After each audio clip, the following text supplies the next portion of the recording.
ప్రభువైన యేసుక్రీస్తు నామంలో మీ అందరికీ కూడా శుభములు తెలియజేసుకుంటున్నాను.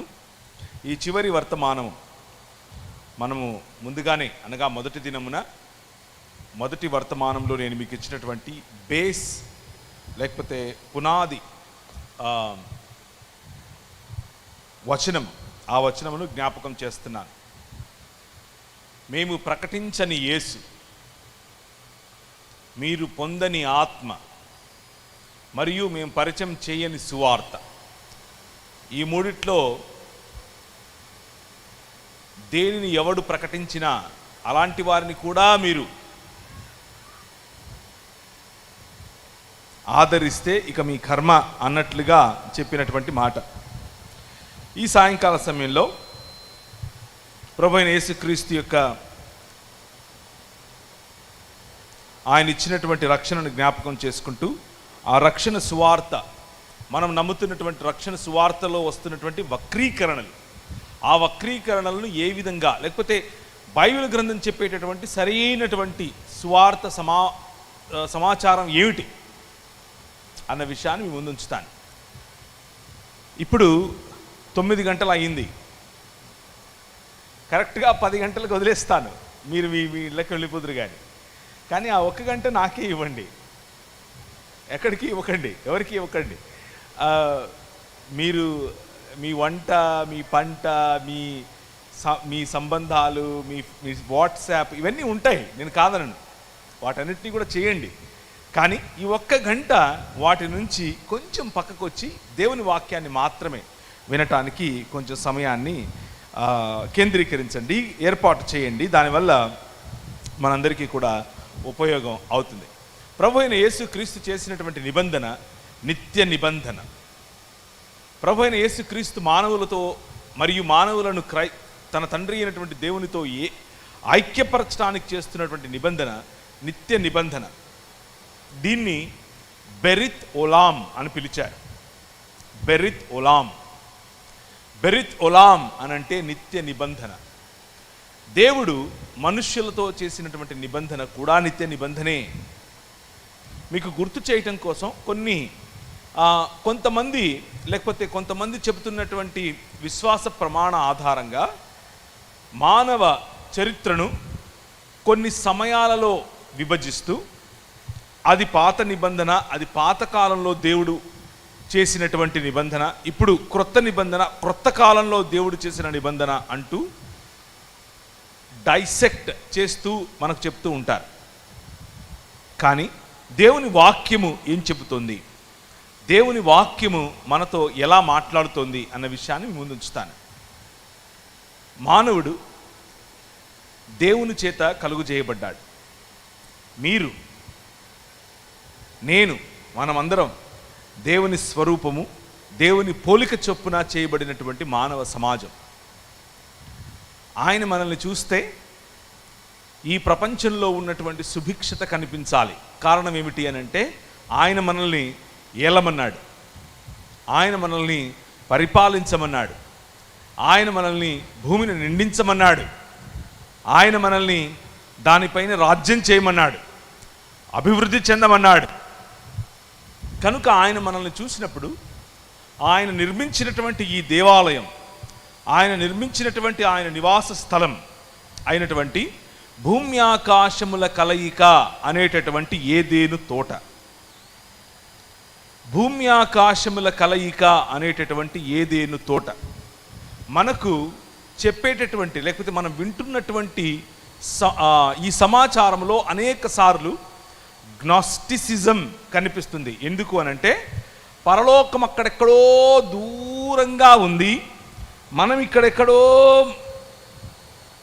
భూమి మీద ఉన్నాం, మనకు దానికి సంబంధం లేదు, మనం చచ్చిపోతే అక్కడికి వెళతాం అన్నటువంటి సందేశాన్ని వింటూ వచ్చాం.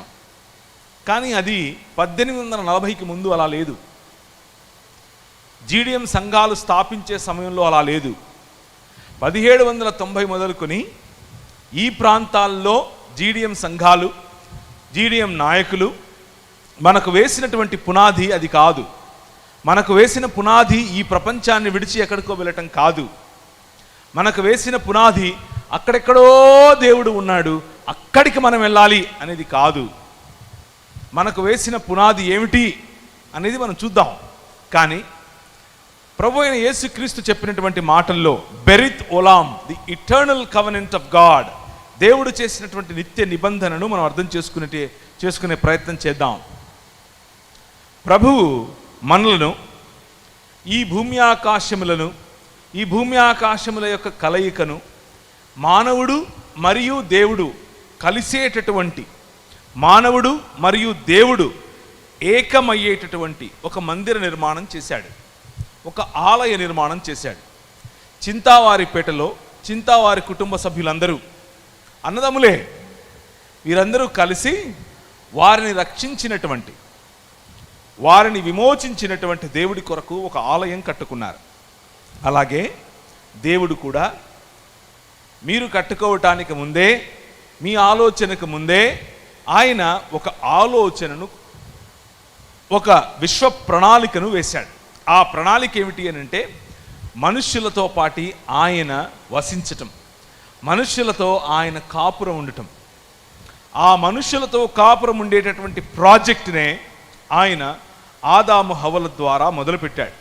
కానీ మనుష్య సమాజానికి ప్రతినిధులైనటువంటి ఆదాము హవ్వలు, అనగా మనుష్య సమాజానికి మాత్రమే వారు ప్రతినిధులు కాదు సుమా, వారు దేవుని ఆలయంలో, దేవుడు నిర్మించినటువంటి దేవుని మందిరములో, దేవుడు నిర్మించినటువంటి తన ఇంటిలో దేవుని ప్రతినిధి మొదటి వచనం, దేవుని ప్రతిమ రెండవ వచనం, దేవుని ప్రతిబింబం మూడవ వచనం. ఈ మూడు విషయాలు జ్ఞాపకం చేసుకోండి, మీ మనసులో ఉండిపోవాలి.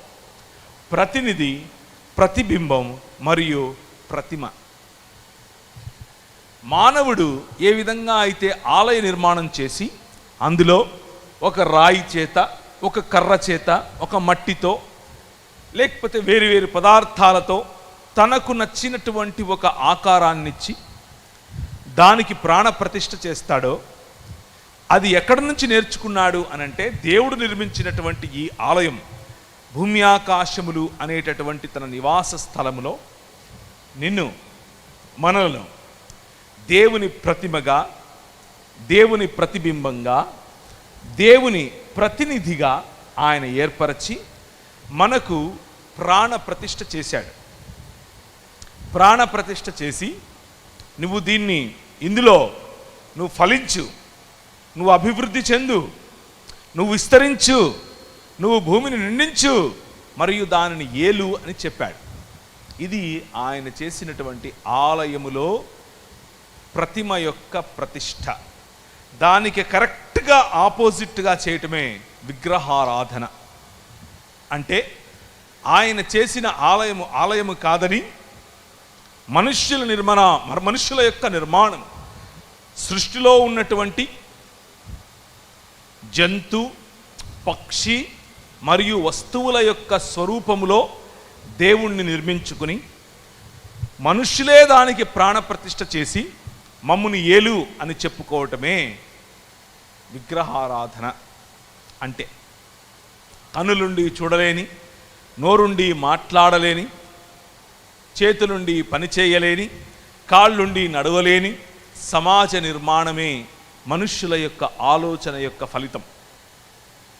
కానీ దేవుని ఆలోచన యొక్క ఫలితం, ప్రతి ఆలోచన అనగా ముఖ్యంగా ప్రతి మనుష్యుడు ఆయన యొక్క ఆత్మచేత నడిపింపబడటం. మనం మధ్యాహ్నం చూసినట్లుగా ప్రతి మనుష్యుడు ఆయన యొక్క ఆత్మ ప్రభావములో నడిపింపబడటం అన్నది ఆయన చిత్తమైతే, ప్రతి విగ్రహము పతన స్థితిలో ఉన్నటువంటి, దేవుణ్ణి తిరస్కరించేటటువంటి ఆత్మ కలిగినటువంటి, దేవునికి వ్యతిరేకంగా పనిచేసేటటువంటి ఆత్మ కలిగినటువంటి మానవ సమాజ నిర్మాణం చేయటమే ఈ అంధకార సంబంధమైన దురాత్మ సమూహముల యొక్క ప్రణాళిక. ఆ ప్రణాళికలో భాగంగా మీరు తొలచుకున్న, మీరు సరిచేసుకున్న, మీరు నిర్మించుకున్న వ్యవస్థలలో నుండి వాడు పనిచేస్తాడు. అది కుల వ్యవస్థ కావచ్చు, మత వ్యవస్థ కావచ్చు, మనుష్యులకు దూరం చేసేటటువంటి ఏ వ్యవస్థ అయినా కావచ్చు, ఉద్యోగ వ్యవస్థ, వ్యాపార వ్యవస్థ, విద్యా వ్యవస్థ, ఇలాంటి వ్యవస్థలన్నిటినీ క్యాప్చర్ చేస్తూ, వాటిని హైజాక్ చేస్తూ దేవునికి విరోధముగా, మనుష్యుల నుంచి మనుష్యులకు విరోధముగా పనినటువంటి పన్నాగమే విగ్రహారాధన. చాలామంది విగ్రహారాధన అనంటే ఏదో ఒక ఆకారమునకు చేసేటటువంటి ఆరాధన అనుకుంటారు. కాదు, అది ఒక మొదలు. కానీ దానిని పొడిగిస్తే, దానిని ముందుకు తీసుకుని వెళ్తే విగ్రహము మరియు విగ్రహారాధన అన్నది చాలా డీప్, లోతైనటువంటి ఒక అనుభవం. ఈ విగ్రహారాధన మీ పిల్లలతో మొదలవుతుంది. మీ పిల్లల పట్ల మీకున్నటువంటి మక్కువను మనిషి ఆరాధించే క్రమంగా తీసుకుని వెళుతుంది. మీ భర్తతో మొదలవుతుంది, మీ భార్యతో మొదలవుతుంది, అందంతో మొదలవుతుంది, జ్ఞానంతో మొదలవుతుంది, సంబంధాలతో మొదలవుతుంది, కులంతో మొదలవుతుంది, సమాజముతో మొదలవుతుంది, ఉనికితో మొదలవుతుంది, రాజకీయ వ్యవస్థ, అలాగే పరిపాలనా వ్యవస్థ. ఇలా మెల్లిమెల్లిగా మీ పైన అన్ని రకాలైనటువంటి లేయర్స్, తెరలుగా, పొరలుగా మీ పైన అధికారం చేస్తుంది. ఇది చూడటానికి, వినటానికి అంత ప్రాక్టికల్గా మీకు అనిపించకపోవచ్చు, కానీ ఇదే ఆ వ్యవస్థ. దేవుని స్థానాన్ని దేవునికి ఇవ్వకుండా, దేవుని స్థానాన్ని మనుష్యుడు సృష్టించినటువంటి ఏ వ్యవస్థకు, ఏ ప్రణాళికకు, ఏ కులానికి, మతానికి, అందానికి, గర్వానికి, చదువుకు ఇచ్చిన అది విగ్రహారాధనే.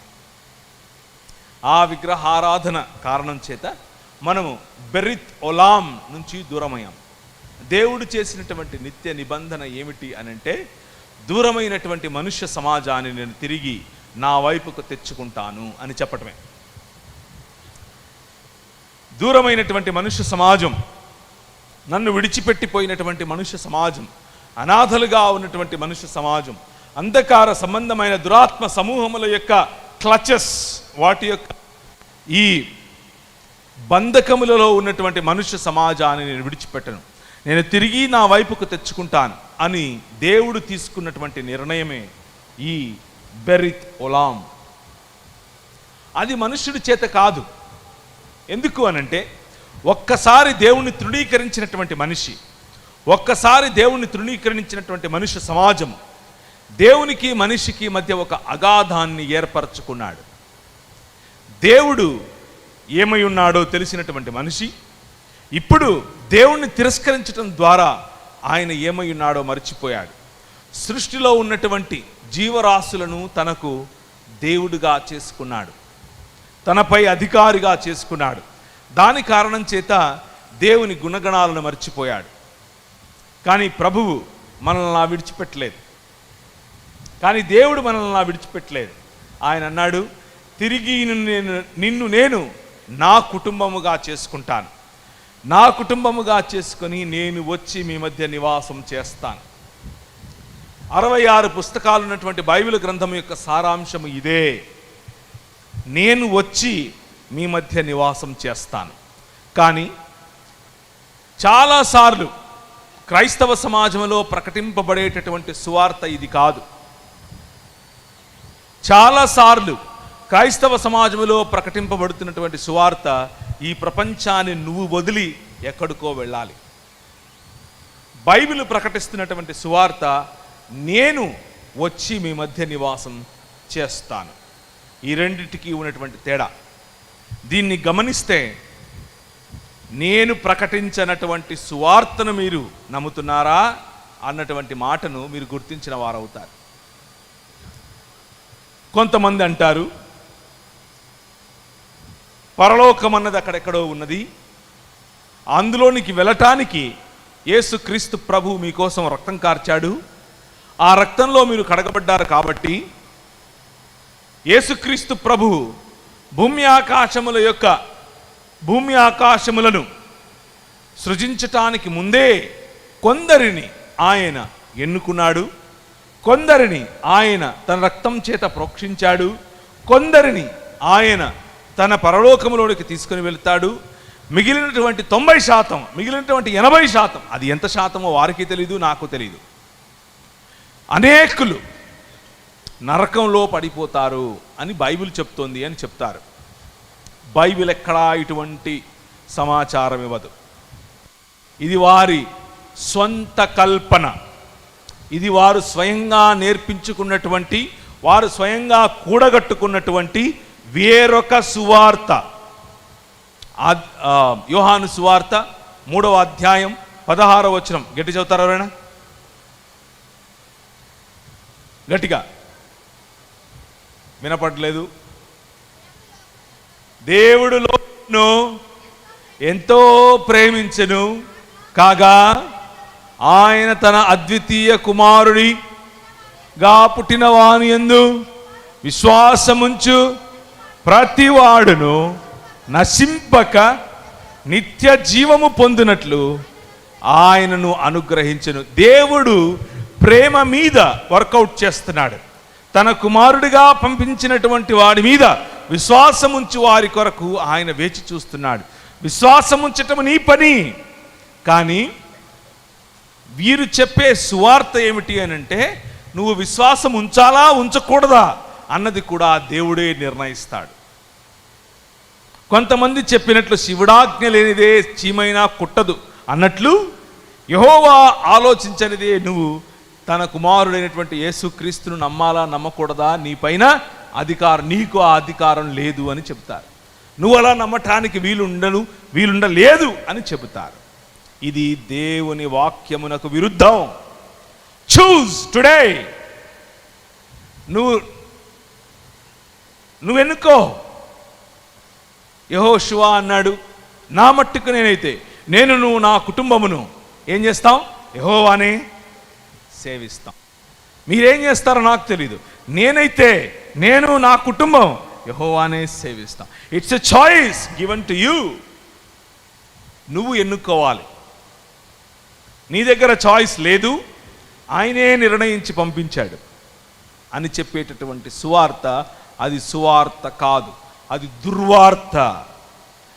చాలామంది స్నేహితులు, నాకు తెలిసినటువంటి స్నేహితులు, ఈ వాక్యాన్ని వీళ్ళ యొక్క థియాలజీని అడ్డం పెట్టుకుని ఏమంటున్నారు అనంటే, అరే మీ దేవుడు అంతగా నన్ను ప్రేమిస్తే, ఇదిగో నేను లాజరు పక్కన పడుకొని ఉన్నాను, నేను చచ్చిపోయిన స్థితిలో ఉన్నాను, ఆయనే వచ్చి నాతో మాట్లాడితే నన్ను లేపుకుంటాడు, మధ్యలో నువ్వెందుకు నాకు సువార్త చెప్తున్నావు అంటున్నారు.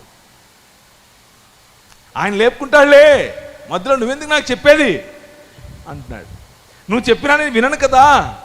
ఎందుకు అని అంటే డివైన్ ఎగ్జాస్టివ్ డిటర్మినిజం అంటున్నారు. అనగా దేవుడే అన్నిటినీ నిర్ణయిస్తాడు. ఆయన నిర్ణాయక చిత్తంలో నేనుంటే నేను రక్షింపబడతాను. నువ్వు మళ్ళా చెప్పేది ఏంటి నాకు? ఆయన నిర్ణాయక చిత్తంలో నేనుంటే నేను పరలోకం వెళ్ళిపోతాను, నువ్వేది మళ్ళా చెప్పేది నాకు అన్నటువంటి తర్కం. కానీ దేవుని వాక్యం అలా చెప్పటం లేదు. చూజ్ యీ టుడే. ఈరోజు నీ ముందు మంచి మరియు చెడుల యొక్క 2 మార్గాలు కనిపిస్తున్నాయి. ఏది నిర్ణయించుకో అని చెప్పేటటువంటి సువార్త నిజమైన సువార్త. గ్నాస్టిసిజం చెప్పేటటువంటి సువార్త, మీలో కొందరు ఎలీట్, మీలో కొందరు విశేషమైనటువంటి జ్ఞానానికి అర్హులు, వారికి మాత్రమే దేవుడు కొన్ని విశదపరుస్తాడు. ఆ విశదపరిచినటువంటి వారిని మాత్రమే దేవుడు తన వైపుకు తీసుకుంటాడు. అదే వార్తే ఈ వార్త. ఇది సువార్త కాదు, కేవలం వార్త. ఏంటా వార్త? దేవుడు కొందరిని మాత్రమే తన సన్నిధికి ఏరుకుని మిగిలిన వారందరినీ నరకప్రాయులుగా చేస్తాడు.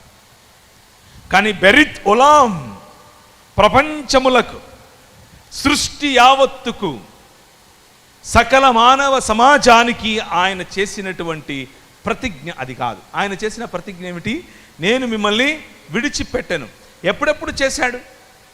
మనుష్యుల సమాజము వారి ఆలోచనలోని, ఊహలోని, క్రియలోని సమస్తము కేవలము ఎల్లప్పుడూ చెడ్డదిగా ఉంది అని ఆయన గుర్తించినప్పుడు హీ రిపెంటెడ్. ఆయన బాధపడ్డాడు. ఏంట్రా వీళ్ళు ఇలా తయారయ్యారు, అని బాధపడిన తర్వాత మనుష్యులతో ఒక ఇంద్రధనస్సు లాంటిది క్రియేట్ చేసి దానిని ఒక సూచనగా వారికి ఉంచి అన్నాడు, నేను లయకారుణ్ణి కాదు, నేను మిమ్మల్ని రక్షిస్తాను, నేను మిమ్మల్ని తిరిగి నా కుటుంబముగా చేసుకుంటాను అని చెప్పి సమస్త మానవ జీవితానికి, సమస్త మానవ సమాజాలకు ఆయన ఒక సందేశాన్ని ఇచ్చాడు. ఏంటా సందేశం? I am not somebody that kills people. నేను లయకారుణ్ణి కాదు. I love humans. నేను మనుష్యులను ప్రేమించేవాడిని, మనుష్యులను ప్రేమిస్తున్నాను, ఆ ప్రేమలో మిమ్మల్ని నేను తిరిగి కట్టుకుంటాను అని చెప్పాడు. ఆ ప్రేమ సందేశమే సువార్త. ఆ ప్రేమ సందేశమే దేవుడేర్చినటువంటి, దేవుడు మనకిచ్చినటువంటి సిలువను గూర్చిన వార్త. ఆయన నోవహుతో మొదలుపెట్టి ఆ కవనెంట్ నిబంధనను చేశాడు. ఆ తరువాత మనుషులు ఆయన్ను ఇంకా మెల్లిమెల్లిగా ఆయన ఏర్పరిచినటువంటి ఏదేను తోటలో ఏ గోడలు లేవు, ఏ కోటలు లేవు, మనిషికి మధ్య ఇలాంటి విభేదమేది లేదు, జంతువులు వచ్చి మనుషులను చంపేది. కానీ మనిషి ఏ క్షణమైతే దేవుణ్ణి తిరస్కరించాడో కోట గోడలు కట్టుకోవటం మొదలుపెట్టాడు, నగరాలు నిర్మించటం మొదలుపెట్టాడు. ఆ నగరాలలో, నేను ఒక నగరంలోనే ఉంటాను, నేనుండేటటువంటి అపార్ట్మెంట్లో 5 ఫ్లోర్స్ ఉంటాయి. ఒక్కొక్క ఫ్లోర్లో 5 ఇళ్ళు ఉంటాయి. 5 ఇళ్ళు ఉన్నటువంటి 5 ఫ్లోర్స్లో నా పక్కన ఇంటివాడు ఎవరో కూడా నాకు తెలియనటువంటి పరిస్థితిలో నేను బ్రతుకుతాను. నా క్రిందింట్లో ఎవడుంటాడు, నా పక్కనింట్లో ఎవరుంటారు, నా ఎదురింట్లో ఎవరుంటారు, వారు పెట్టుకున్నటువంటి నేమ్ ప్లేట్స్ తప్ప నాకు తెలియదు. మహా అయితే వారి దగ్గరికి వెళ్ళి కనిపించినప్పుడు హలో బ్రదర్ అంటాను, అంతకుమించి ఏమీ లేదు. నగరముల యొక్క నిర్మాణం వెనకున్నటువంటి ఈ ప్లానింగ్ ఇదే. ఏంటా ప్లానింగ్? మనిషికి దూరం చేయటం. ఆ నగరముల నిర్మాణం మొదలైంది. నగరముల నిర్మాణం ఎప్పుడు మొదలైంది అని అంటే, నగరములు, వాటి చుట్టూ గోడలు, వాటికి ఒక పెద్ద గేటు ఎందుకు మొదలైంది అని అంటే, సృష్టి మనిషికి విరోధమైంది, మనిషికి విరోధమయ్యాడు. మనిషి విరోధమై, సృష్టి మనిషికి విరోధమై భయంకరమైనటువంటి ఈ పరిస్థితుల్లో ఉండగా మనిషి తన స్వకల్పన చేత, తన సొంత ఆలోచన చేత అడ్డుగోడలు కట్టుకోవటం మొదలుపెట్టాడు, అపార్ట్మెంట్స్ కట్టుకోవటం మొదలుపెట్టాడు, కోట గోడలు కట్టుకోవటం మొదలుపెట్టాడు, నగర నిర్మాణం చేయటం మొదలుపెట్టాడు. ఇలా నగర నిర్మాణం చేస్తూ అంచెలంచెలుగా పెరిగినటువంటి మనిషి తనలో ఉన్నటువంటి ఈ పాపపు ఆలోచన పతన స్థితికి వెళ్ళేంతగా వెళ్ళిన తర్వాత ప్రభు అయిన యేసు ప్రభు వారికి చేసినటువంటి నిబంధన, మిమ్మల్ని నా విడిచిపెట్టను అన్నటువంటి నిబంధన, ఆయన వారిని మిమ్మల్ని రక్షిస్తాను అని చెప్పినటువంటి నిబంధన. ఆ నిబంధన నోవహుతో మొదలై మనిషి సివిలైజేషన్ తర్వాత సివిలైజేషన్, అనగా నాగరికత తర్వాత నాగరికత ఆయన నిర్మిస్తూ వెళ్ళాడు. నిమ్రోదు సమయంలో పక్కన వాడి భార్య కావాలనుకున్నాడు. నిమ్రోదు సమయంలో ఒక్క భార్య సరిపోదనుకున్నాడు, ఒక్క స్త్రీ సరిపోదనుకున్నాడు, నాకు ఇంకా కావాలనుకున్నాడు. ఆటబొమ్మగా స్త్రీని మార్చి తనకు ఆనందం ఇచ్చేటటువంటి ఒక ఆబ్జెక్ట్గా స్త్రీని మార్చి తెచ్చుకున్నాడు. అలా తండ్రి హయాములో, భర్త హయాములో, మరియు బాలుడు అనగా తనకు పుట్టినటువంటి కొడుకు హయాములో స్త్రీ బ్రతకాలి అన్నటువంటి నిర్ణయాలు చేసుకున్నటువంటి మనిషి నుంచి స్త్రీని రక్షించాలి, ఈ మనుష్య సమాజాన్ని రక్షించాలి. ఎలా? ఆయన చేసినటువంటి బెరిత్ ఒలాం ఎలా సమృద్ధిగా ప్రజలకు వెళ్ళాలి. ఈ నిమ్రోదు సమయం నుంచి కొంచెం ముందుకు వస్తే మెసపటోమియా సమాజం, మెసపటోమియా అనేటటువంటి నాగరికతలో మనుష్యులు దేవుణ్ణి ధిక్కరించి, దేవుణ్ణి తిరస్కరించి వారు ఏర్పరచుకున్నటువంటి విగ్రహములను పూజిస్తూ స్త్రీలను దూరం పెడుతూ, స్త్రీలను ఆట వస్తువుగా చేసుకుంటూ, పిల్లలకు హక్కులు లేకుండా, పెద్దలకు హక్కులు లేకుండా, వయోవృద్ధులకు హక్కులు లేకుండా, నీ వయసు అయిపోయింది, నువ్వు చచ్చిపో అని చెప్తున్నట్లుగా విగ్రహములకు అర్పితములుగా వారి జీవితాలను నాశనకరమగు వారు కుదుర్చుకున్నటువంటి, వారు వేసుకున్నటువంటి తందూరి, లేకపోతే దాన్ని ఏమంటారు, నిప్పుల గుండా వెళ్ళేటటువంటి ఒక విధానాన్ని ఏర్పరచుకున్నారు. నిప్పుల గుండా వెళుతున్నారు. ఈ మెసొపొటేమియా సమాజంలో పెద్ద పెద్ద నగరాలు, పెద్ద పెద్ద విగ్రహాలు, పూజలు. కారణం మనిషి వాటన్నిటికీ బానిస అవటం, మనిషి వాటి ముందు తలవంచటం, స్త్రీని వాటి ముందు తలవంచేలా చేయటం. పురుషాహంకారంతో నేను మనిషినయ్యాను అనుకుంటున్నటువంటి పురుషుడు నిజానికి ఈ సృష్టికి బానిస అవటం. సృష్టికి బానిస అయినటువంటి పురుషుడు స్త్రీని బానిసగా చూడటం, పిల్లలను బానిసగా చూడటం, పెద్దవాళ్లను ఇక అవసరం లేని వాళ్ళగా చూడటం. అలా ఉన్నటువంటి పరిస్థితుల్లో ఒక్క కుటుంబాన్ని ఎన్నుకున్నాడు దేవుడు. ఆయన పేరే అబ్రహాము. అబ్రహాము, చిత్తము ప్రభా, come on, come out of this civilisation, ఈ నాగరికత నుంచి బయటికి రా. నేను నిన్ను ఒక మహా పట్టణము, ఒక మహా రాజ్యముగా చేస్తాను. మన ప్రయాణం పట్టణాల నుండి రాజ్యం వైపుకు. మన ప్రయాణం ఒక తోటలో నుండి పట్టణానికి వెళ్ళింది, ఇప్పుడు పట్టణాన్ని నుండి రాజ్యం వైపుకు ప్రయాణిస్తోంది. ఆ ప్రయాణములో అంతములో ఒక పట్టణమే దిగి వస్తుంది. తన భర్త కొరకు అలంకరింపబడినటువంటి ఒక పట్టణముగా పెండ్లి కూతురు వలె పైనుంచి దిగి వచ్చేటటువంటి యెరూషలేము మన మధ్యలో దిగి వస్తోంది. అది ఒక పట్టణమే, కానీ ఆ పట్టణానికి చుట్టూ గోడలున్నప్పటికీ ఆకర్షణకే గోడలు. పట్టణానికి ఉన్నటువంటి గేట్స్ తెరవబడి ఉంటాయి. అందరి కోసం భూరాజులు వారి మహిమని మోసుకొని ఆ పట్టణంలోనికి బయలుదేరతారు, ఆ పట్టణంలోనికి వస్తారు. అటువంటి ప్రయాణమే మానవ ప్రయాణం, అదే సువార్త. ఈ సువార్త చాలా సంకుచితముగా కేవలము 2 పాయింట్లలో చెప్పేటటువంటి సువార్త కాదు. ఈ సువార్త విశ్వ కళ్యాణానికి సంబంధించినటువంటి సువార్త. ఈ సువార్త మానవులను తిరిగి మనుష్యులుగా మార్చేటటువంటి సువార్త. ఈ సువార్త దేవుడు తన ప్రణాళికను సమృద్ధిగా ఈ ప్రపంచములో నిర్వర్తించేటటువంటి సువార్త. ఆ సువార్త మనకు అందిందా లేదా అనేదే ప్రశ్న. మెసొపొటేమియా నాగరికతలో దేవుడు మనుష్యుని తిరస్కరించిన కారణం చేత దేవుడు ఏర్పరచుకున్నటువంటి అబ్రహాము తన కుటుంబము ద్వారా ఆయన చెప్పాడు, 400 పైచిలుకు సంవత్సరాలు నీ పిల్లలు, నీ పిల్లల పిల్లలు వాళ్ళు ఐగుప్తు దేశంలో ఉంటారు. మెసొపొటేమియా ఈ ప్రపంచాన్ని ఏలేటటువంటి సూపర్ పవర్గా ఉంది. ఇప్పుడు ఆ సూపర్ పవర్ అన్నది మెసొపొటేమియా నుంచి ఐగుప్తు వైపుకు వెళుతోంది. ఐగుప్తు వైపుకు వెళుతున్నటువంటి ఆ నాగరికతను దేవుడు ముందే గమనించాడు. నేను ఆ ఐగుప్తు ద్వారా, ఐగుప్తులో మీ పిల్లలను పంపించడం ద్వారా నేను ఈ ప్రపంచాన్ని ఆశీర్వదించేటటువంటి నేను, ఐగుప్తు ద్వారా ఈ ప్రపంచాన్ని ఆశీర్వదిస్తానని చెప్పినటువంటి దేవుడు అబ్రహాము కుమారుడైనటువంటి యోసేపును అక్కడికి ముందే పంపించాడు.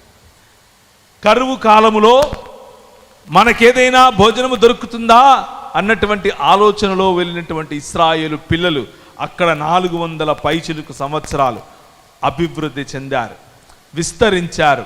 భూమిని నిండించేంతగా లక్షలాదిగా వారి యొక్క జనాభా పెరిగింది. వారిని చూసినటువంటి ఐగుప్తు రాజు ఫెరో అన్నాడు, వీరు విస్తారమైనటువంటి జనంగా వెళుతున్నారు, వీరిపై అన్యాయము చేయండి.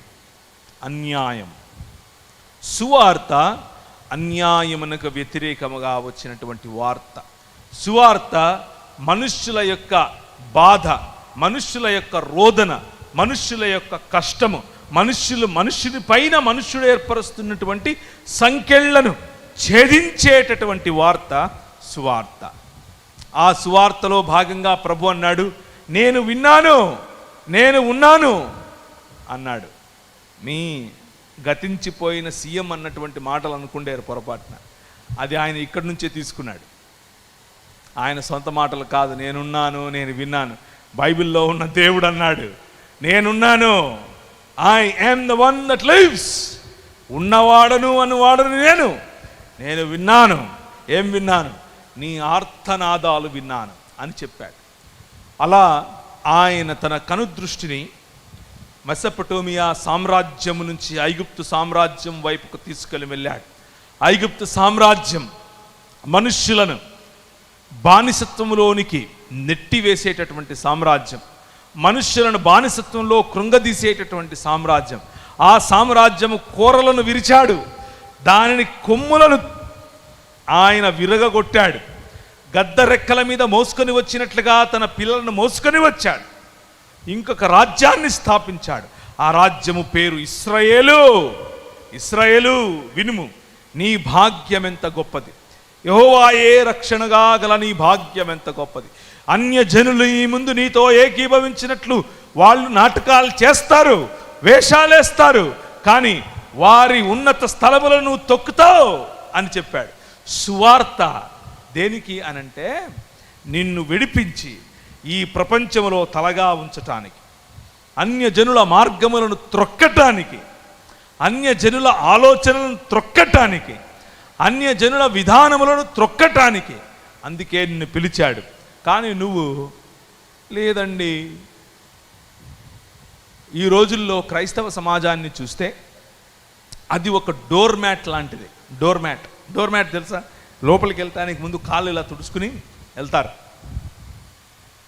అన్యజనుల మధ్య క్రైస్తవ సమాజం ఆ విధంగా మారిపోవటానికి గల కారణం, ప్రియమైనటువంటి దేవుని సంఘమా జ్ఞాపకం ఉంచుకోండి, మన పిలుపు అది కాదు. మన పిలుపు అన్యజనులను దేవుని యొక్క తలగా ఉండటం, అన్యజనులలో మనము వెలుగుగా ఉండటం, అన్యజనుల విధానములలో మనము తలగా ఉండటం. ఆ తలగా ఉండటం ప్రేమ మార్గం, ఆ తలగా ఉండటం క్షమా మార్గం. అన్యజనులను క్షమించటం, అన్యజనులను ప్రేమించటం, అన్యజనులను ఐక్యపరుచుకోవటం, అన్యజనులను కౌగిలించుకోవటం, ఇది మన మార్గం. అన్యజనులు అనేకులు మన ముందు వేషాలేస్తారు, మనతో ఏకీభవించినట్లుగా మన మధ్య కూర్చుంటారు.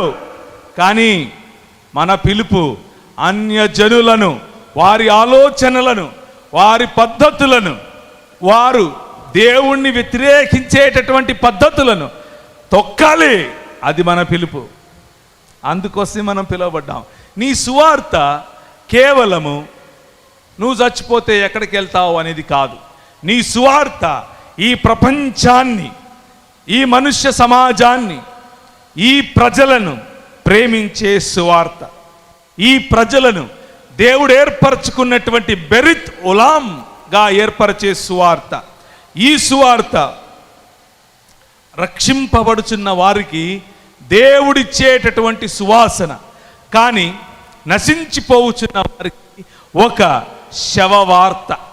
చాలామంది ఈ రోజుల్లో మన మధ్యలో శవవార్తగా మాట్లాడుతున్నారు. ఒక శవాన్ని మీరు ఆరాధిస్తున్నారంటున్నారు, కానీ ఈ సువార్త శవవార్త కాదు. ఈ సువార్త దేవుని కొరకు నిలబడేటటువంటి ప్రజల యొక్క వార్త, దేవుని ప్రేమను చాటేటటువంటి వార్త, దేవుని ప్రజల యొక్క దేవుని ప్రేమను చాటే వార్తలో భాగంగా మనం యోసేపు ఏ విధంగా అయితే ఈ ఇశ్రాయేలు సమాజం కోసం మాత్రమే కాకుండా ప్రపంచం యావత్తు కోసము తను నిలువ చేసినటువంటి వనరులను ఇచ్చాడో, పంచాడో, ఆ విధంగా మనం ప్రపంచానికి కావలసినటువంటి వనరులను పంచటం కోసం ఇక్కడ ఉన్నాం. కేవలం క్రైస్తవ సమాజం మాత్రమే, మళ్ళీ చెప్తున్నాను, క్రైస్తవ సమాజం మాత్రమే ఆ సమాజంలో సభ్యులు కాని వారి కోసం ఉనికిలో ఉంది. మళ్ళీ చెప్పనా, కేవలం క్రైస్తవ సమాజం మాత్రమే ఆ సమాజంలో సభ్యులు కాని వారి కోసం ఉనికిలో ఉంది. మన పరిస్థితి, మన పిలుపు ఏమిటి అని అంటే, మన సమాజంలో లేని వారి కోసం మన బాధ, మన సమాజంలో లేని వారి కోసం మన తపన, మన సమాజంలో లేని వారి కోసం మన వనరులను పంచటం, అదే క్రీస్తు పిలిచినటువంటి పిలుపు. ఆ పిలుపులో భాగంగానే బెరిత్ ఓలాంలో భాగంగానే యోసేపు ఐగుప్తు సమాజంలో ఉన్న వారిని ఆశీర్వదించాడు. ఐగుప్తు ద్వారా ప్రపంచములను ఆశీర్వదించాడు. దేవుడు మనుషులను ఏర్పరచుకుంటాడు, కానీ ఆ మనుషులను ఏర్పరచుకుని భూమిలో నుండి తీసేసి ఇంకేదో ప్రపంచంలోనికి తీసుకొని వెళ్ళటం కోసం కాదు. ఆ మనుషులను ఏర్పరచుకొని ప్రపంచములను ఆశీర్వదించటం కోసం ఏర్పరచుకుంటాడు. ఐగుప్తు అయిపోయింది, ఇశ్రాయేలు సమాజం ఏర్పడింది, దేవుని రాజ్యం ఏర్పడింది. ఆ ఏర్పడిన రాజ్యంలో నేనే మీకు రాజును అని దేవుడు చెబుతూ ఉంటే, ఆయన గద్దరెక్కల మీద మోసుకొని వచ్చినట్లు మిమ్మల్ని మోసుకొని వచ్చాను అని చెబుతూ ఉంటే, ఇశ్రాయేలు మాత్రం నువ్వు మాకు రాజుగా వద్దు, మాకు కనిపించే రాజు కావాలి అని అడిగారు. మనుష్యుని యొక్క ఆలోచన దేవుని ఆలోచనకు కరెక్ట్గా ఆపోజిట్గా ఉంటుంది అని చెప్పటానికి ఇశ్రాయేలే ఒక ప్రమాణం. ఏ మనుష్యులనైతే ఈ అంధకార సంబంధమైన దురాత్మ సమూహాల నుంచి విడిపించాలని దేవుడు తన ప్రణాళికను వేశాడో, ఆ మనుష్యులే ఇప్పుడు మాకు అంధకార సంబంధమైన దురాత్మ సమూహముల యొక్క పరిపాలనే కావాలి అని చెప్పారు. నువ్వొద్దు, ఆయన అన్నాడు నేను నీకు రాజును, ఐ యామ్ ద కింగ్ అంటే ఇశ్రాయేల్ అంది కాదు కాదు, మాకు కనిపించే రాజు కావాలి. మా రాజు వెళుతూ ఉంటే ముందు ఇద్దరు గుండాలు వెనక ఇద్దరు గుండాలు వెళ్ళాలి. మా రాజు కారు వెళుతూ ఉంటే ముందొక కారు వెనక కారు వెళ్ళాలి. మా రాజు కోటు విప్పితే వెనక తీసుకోవటానికి కొంతమంది ఉండాలి. మా రాజు ఆయన షూస్ విప్పితే తిప్పి పెట్టడానికి కొంతమంది ఉండేట్లుగా మేము ఏర్పాటు చేసుకోవాలి. మా కళ్ళ ముందు కనిపిస్తున్నటువంటి అనేక రాజ్యాలలో ఏ విధంగా రాజులు ఉన్నారో అలాంటి రాజే మాకు కావాలి అన్నాడు. ప్రభు అన్నాడు, నేను కదా నీకు రాజు, ఐ యామ్ ద కింగ్, నేను కదా మిమ్మల్ని సంరక్షించేవాడిని. లేదు లేదు, మాకు ఆ రాజే కావాలి. సరే తీసుకోండి, మీ కర్మ తీసుకోండి అన్నాడు. వారికి రాజునిచ్చాడు, సౌలునిచ్చాడు. కానీ వారు ఏర్పరచుకున్న సౌలు కంటే ఘనంగా తన హృదయానుసారుడైనటువంటి దావీదును ఆయన అభిషేకించాడు. దావీదును అభిషేకించి మొదటగా నోవహు ద్వారా చేసిన నిబంధన, తర్వాత అబ్రహాము ద్వారా చేసిన నిబంధన, తర్వాత మోషే ద్వారా చేసిన నిబంధన ఇప్పుడు దావీదు ద్వారా చేస్తున్నాడు. నా కుమారుడు నీరు నుంచే వస్తాడు, నా కుమారుడు నిన్ను ఏలతాడు, నీ ద్వారా వచ్చినటువంటి నా కుమారుడు ఈ ప్రపంచాన్ని ఏలతాడు, సింహాసనాసీనుడై సియోను మీద నివాసము చేస్తాడు, ఆయన నీతిగల న్యాయ దండము మీ మీద ఉంటుంది, న్యాయ దండముతో ఆయన పరిపాలన చేస్తాడు. ఆయన పరిపాలన మనుష్యుల పరిపాలన వంటిది కాదు. ఆయన పరిపాలన దేవుడు తన స్వరక్తమిచ్చి సంపాదించినటువంటి రక్తమును చేసేటటువంటి పరిపాలన. ఆ పరిపాలనను దేవుడు మన మధ్య చేయటానికి తన కుమారుడైనటువంటి యేసు క్రీస్తు అనేటటువంటి రాజును పంపుతాను అని చెప్పాడు. ఆ పరిపాలన అదే ఈ సువార్త. 2వ అధ్యాయం మీరు మొన్న చదివారు, నిన్న సాయంకాలం కీర్తనల గ్రంథం 2వ అధ్యాయం చదివారు. అన్యజనులు ఎలా అల్లరి చేయుచున్నారు, రండి వారి కట్లు విప్పుదుము అని భూరాజులు వారిలో వారు మాట్లాడుకుంటున్నారు. కానీ వారి చేతనవుతుందా? ఆకాశమందు సింహాసనాసీనుడైన వాడు వారిని చూసి నవ్వుతున్నాడు. స్వార్థ ఏమిటి అని అంటే దేవుడు నవ్వుతున్నాడు. మీ స్కీమ్స్, మీరు తలపెట్టినటువంటి స్కీమ్స్, మీరు తలపెట్టినటువంటి ఈ ప్రణాళికలు, దానితో మీరు రక్షణను సంపాదిస్తారా? సంపాదించలేరు. దానితో మీరు అభ్యుదయాన్ని సంపాదిస్తారా? సంపాదించలేరు. దానితో మీరు దేవుణ్ణి చేరుకుంటారా? చేరుకోలేరు. మనుష్యుడు ప్రతిసారి కట్టడాన్ని ఎత్తుగా చేస్తూ దేవుణ్ణి చేరుకోవాలి అనేటటువంటి ప్రయత్నాన్ని చేస్తూ చేస్తూ చేస్తూ అలసిపోతాడు తప్ప ఇంకేమి చేయలేడు. కానీ దేవుడు తానంతకు తాను దిగి రావటానికి సిద్ధం, తానంతకు తాను మనుష్య రూపిగా రావటానికి సిద్ధం, తానంతకు తాను మీ మధ్య నివాసం చేయటానికి సిద్ధం. అదే సువార్త. మనిషి సాధించలేని దేవత్వాన్ని దేవుడు మనుష్యత్వములోనికి తీసుకుని రావటమే సువార్త. మనిషి సాధించాలని ప్రయత్నం చేస్తూ ఓడిపోయినటువంటి దేవత్వమును ఓడిపోయినటువంటి పరిస్థితిలో దేవుడు మనుష్యత్వాన్ని ధరించుకొని మనుష్యుల కోసం ఏర్పరిచినటువంటి రాజ్యమే ఈ దేవుని రాజ్య సువార్త. అదే ప్రభు అయిన యేసుక్రీస్తు చెప్పినటువంటి సువార్త. మార్కు సువార్త 1వ అధ్యాయం 14వ వచనంలో ప్రభు అయిన యేసుక్రీస్తు అన్నాడు, కాలము సంపూర్ణమైంది గనుక, కాలము సంపూర్ణమైంది కాబట్టి ఆయన దేవుని రాజ్యము సమీపించి ఉన్నది, మారు మనస్సు పొంది. ఇప్పుడు చదవండి. దేవుని గూర్చిన సువార్తను ప్రకటించాడు ప్రభు అయిన యేసుక్రీస్తు. ప్రభు అయిన యేసుక్రీస్తు ప్రకటించింది కూడా సువార్తే. ప్రభు అయిన యేసుక్రీస్తు మరణ పునరుత్థానాలను ప్రకటించడం మాత్రమే సువార్త అని అనుకునేవారు పొరబడుతున్నారు. ప్రభు అయిన యేసుక్రీస్తే సువార్తను ప్రకటించాడు. ఏంటా సువార్త అనంటే దేవుని రాజ్యం.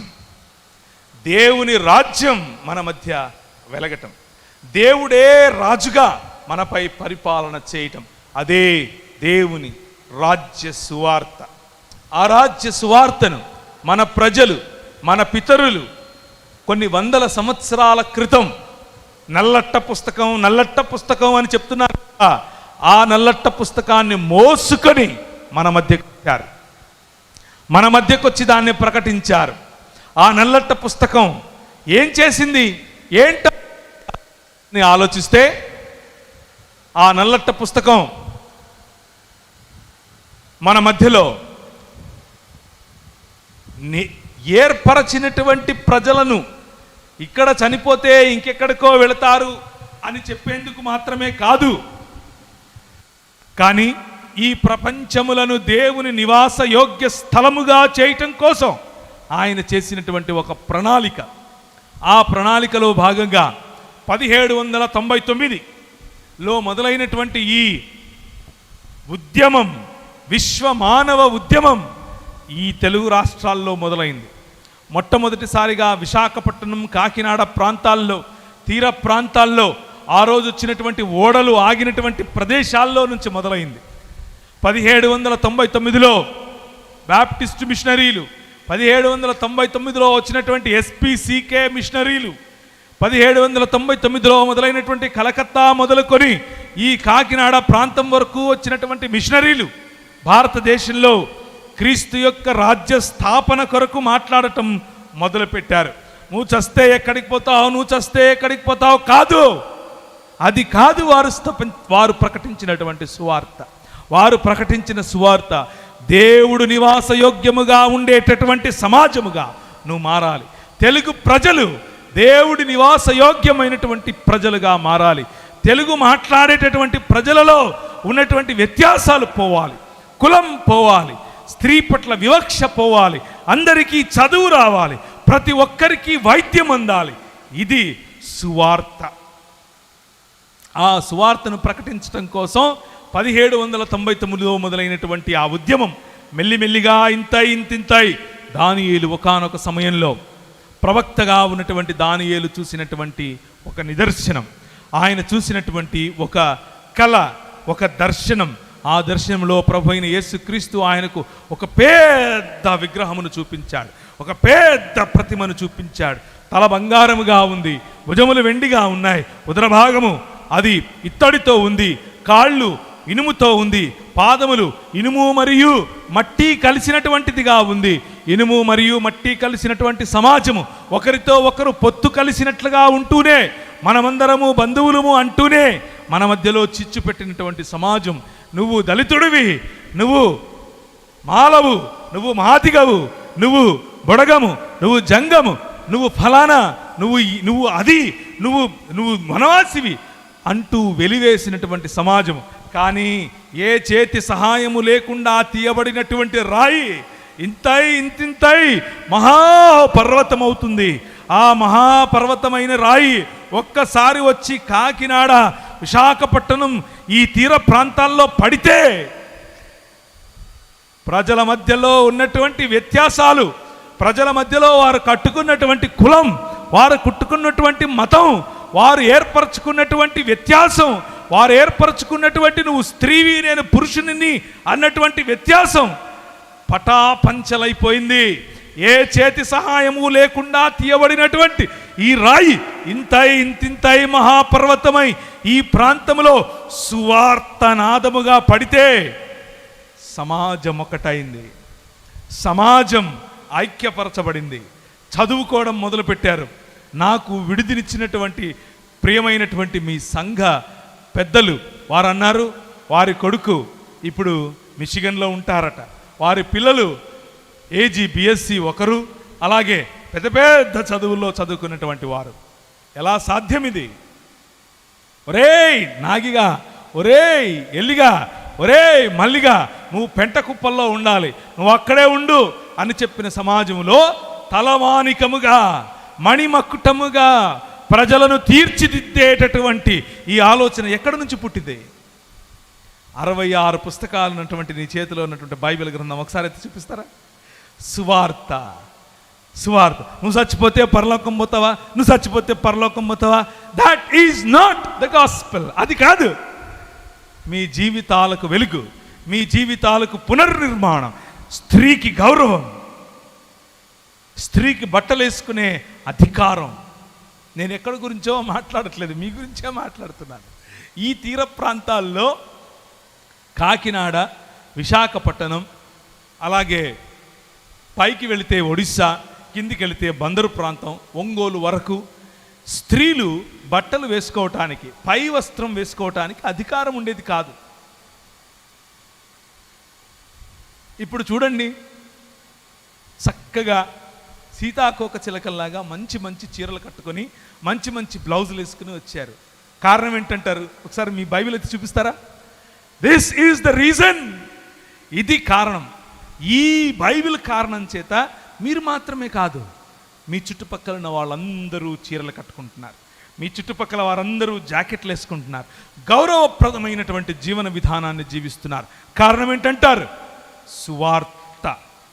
ఈ సువార్త ఒక వెలుగు వలె వెలిగింది కాబట్టి 1799 మొదలుకొని వచ్చినటువంటి సువార్త మన జీవితాల్లో అభ్యుదయాన్ని, మన జీవితాల్లో వెలుగును, మన జీవితాల్లో చదువును తీసుకొచ్చింది. కాబట్టి మనం ఈరోజు అడుగుతున్నాం, మన పిల్లలు అమెరికా, ఆస్ట్రేలియా, న్యూజిలాండ్, లండన్ వగేరా వగేరా వగేరా ప్రాంతాల్లో బ్రతుకుతున్నారు. కారణం ఏంటి? నువ్వు సస్తే పరలోకం పోతావా, నేను యేసు ప్రభు తీసుకొని ఎక్కడికి వెళ్తాడు? అది కాదు. మనిషి మనిషిగా బ్రతకాలి, మనిషి నిజమైన మనిషిగా బ్రతకాలి. You are in the image of God. నువ్వు దేవుని స్వరూపం, నువ్వు దేవుని పోలిక, ఆయన పోలికలో చేయబడినటువంటి నీవు, ఆయన స్వరూపంగా చేయబడినటువంటి నీవు, సకల హక్కులు కలిగినటువంటి నీవుగా బ్రతకాలి. ఈ మానవ సమాజం అంధకార సంబంధమైనటువంటి దురాత్మ సమూహముల చేత చిక్కబడినటువంటి సమాజం ఏర్పరిచినటువంటి విధి, ఏర్పరిచిన విధానం ఏమిటి? బ్రాహ్మణస్య ముఖం ఆసీత్ అనగా తలలో నుంచి పుట్టినవాడు బ్రాహ్మణుడు, ఛాతిలో నుంచి పుట్టినవాడు క్షత్రియుడు, ఉదర భాగంలో నుంచి పుట్టినవాడు వైశ్యుడు, కాళ్ళలో నుంచి పుట్టినవాడు శూద్రుడు. నువ్వు ఏదీ కాదు, నువ్వు చెప్పులు, నువ్వు బయట ఉండాలి, ఇంట్లోకి సంబంధం లేదు నీతో అని చెప్పారు. అది ఈ ప్రపంచం ఇచ్చేటటువంటి సువార్త. కానీ 66 పుస్తకాలు ఉన్నటువంటి నీ బైబిల్ గ్రంథం, నువ్వు చదువుతున్నటువంటి బైబిల్ గ్రంథం, నీ పిల్లలకు నువ్వు నేర్పుతున్నటువంటి బైబిల్ గ్రంథం, దానికి ఉన్నటువంటి విశిష్టత ఏమిటో తెలుసా? అది చెప్పే సువార్త ఏమిటో తెలుసా? నువ్వు స్త్రీవైనా, నువ్వు పురుషుడివైనా, నువ్వు ఎవరివైనా సరే, దేవుని స్వరూపము, దేవుని పోలిక, గాడ్ లవ్స్ యూ. దేవుడు నిన్ను ప్రేమిస్తున్నాడు. దేవుడు నిన్ను కోసం ప్రాణం పెట్టాడు. ఎంతగా ప్రేమిస్తున్నాడంటే తన కుమారుణ్ణి సైతం ఇచ్చాడు. అలాంటి సువార్త, ఆ సువార్త ఈ సమాజాన్ని కట్టింది. ఆ సువార్త స్త్రీలకు గౌరవాన్ని ఇచ్చింది. ఆ సువార్త అందరికీ చదువునిచ్చింది. ఆ సువార్త అందరికీ వైద్యాన్ని ఇచ్చింది. ఉదయం చూస్తే ఉదయం నుంచి సాయంత్రం వరకు బడి, అదే బడి సాయంత్రం అయ్యే వరకు ఆసుపత్రి అయ్యేది. ఆసుపత్రి అయి ప్రజలకు మెడిసిన్ ఇచ్చింది. మీ ఊరు నుంచి దాదాపు 100 కిలోమీటర్ల దూరంలో ఏలూరు ప్రాంతం. ఆ ఏలూరు ప్రాంతానికి ఒక జమీందారు రాయబహద్దూర్, ఆ రాయబహద్దూర్ గారికి ఒక భార్య. ఆమెకు కడుపు వచ్చింది, కడుపుతో ఉంది. కానీ బిడ్డ తిరగబడిందని ముందే తెలుసుకున్నారు. ఇక ప్రసూతి చేస్తే చచ్చిపోతుంది అని అనుకున్నారు. ఏం చేయాలి అని బాధపడుతున్నాడు రాయబహద్దూర్ గారు. కానీ అమెరికాలో ఒకానొక సమయంలో నేను తెలుగు ప్రజల మధ్యకి వెళ్ళాలి, తెలుగు ప్రజలకు సేవ చేయాలి, తెలుగు ప్రజలకు సువార్త చెప్పాలి అని ఆలోచిస్తున్నటువంటి ఒక స్త్రీ, ఆమె ప్రార్థన చేస్తోంది. ప్రభు అన్నాడు, నేను నిన్ను తెలుగు ప్రజల దగ్గరికి తీసుకుని వెళ్తాను అని అన్నాడు. ఎందుకు? తెలుగు ప్రజలే ఎందుకు? ప్రపంచం గొడ్డుపోయిందా? భారతదేశమే రావాలా? మీరు మళ్ళీ ఎత్తి చూపించినటువంటి 66 పుస్తకాలు ఉన్నటువంటి బైబిల్ గ్రంథం, ఆ గ్రంథంలో ఉన్నటువంటి వెలుగు ప్రపంచంలో ప్రతి కొనలోనికి, ప్రతి దిశలోనికి, ప్రతి దశలోనికి, ప్రతి సమాజంలోనికి వెళ్ళాలి. అలా వెళ్ళాలన్న కారణం చేత ప్రార్థిస్తున్న ప్రతి ప్రజను ప్రేరేపించినటువంటి నీ ప్రియుడు, నీ ప్రభువు అన్నాడు, నేను నిన్ను తీసుకెళ్తాను. ఆ రోజుల్లో జనానా అనేటటువంటి ఓ ఉద్యమం రేపుకొట్టింది. జనానా అనంటే స్త్రీలు బయటికి రారు కాబట్టి, స్త్రీలను ఇంట్లోనే నిర్బంధించారు కాబట్టి, వారి ఇళ్లలోకే వెళ్ళి సువార్త చెప్పేటటువంటి ఈ మెథడ్ను జనానా మెథడ్ అని పిలిచారు. ఉర్దూ భాషలో జనానా అంటే స్త్రీ అని అర్థం. ఆ జనానా మిషన్లో భాగంగా లూథరన్ సంఘాలు పనిచేస్తూ ఉన్న క్రమంలో నేను వస్తాను అని అడిగితే, డాక్టర్గా ఉన్న నీకు మా దగ్గర పారితోషికం ఇవ్వటానికి, డబ్బులు ఇవ్వటానికి డబ్బులు లేవు అని చెబితే, నేను టీచర్గా అయినా వస్తాను అని చెప్పింది ఒక ఆవిడ. సరే రమ్మని పిలిచారు. ఆమె టీచర్గా వచ్చింది. జనానా మిషన్లో భాగంగా ఇళ్ళకు వెళుతూ ఉంటే రాయబహద్దూర్ ఆమెను చూసి, ఏమ్మా నువ్వు మా ఇంటికి వచ్చి టీచింగ్ చేస్తున్నావు, నువ్వు డాక్టర్ అని విన్నాను, నా భార్యకు సహాయం చేస్తావా అని అడిగాడు. ఆమంది, నేను వచ్చిందే ఇందుకోసం. I love your people. నీ ప్రజలంటే నాకు ఇష్టం. నువ్వు రాయబహద్దూరుగా ఉండి సుంకము పన్ను వసూలు చేసేంత వరకు మాత్రమే నీ పని నువ్వు చేస్తున్నావు. నా దేవుడు ఈ ప్రపంచమునకు రాయబహద్దూర్, ఈ ప్రపంచానికే ఆయన రాజు. ఆయన సుంకాన్ని వసూలు చేసి కాదు, తన రక్తాన్ని ఇచ్చి కాపాడేటటువంటి రాజు. నేను వస్తాను అని చెప్పింది. తనని ఇంటికి తీసుకెళ్ళాడు. ఆమె ఇంటికి వెళ్ళింది.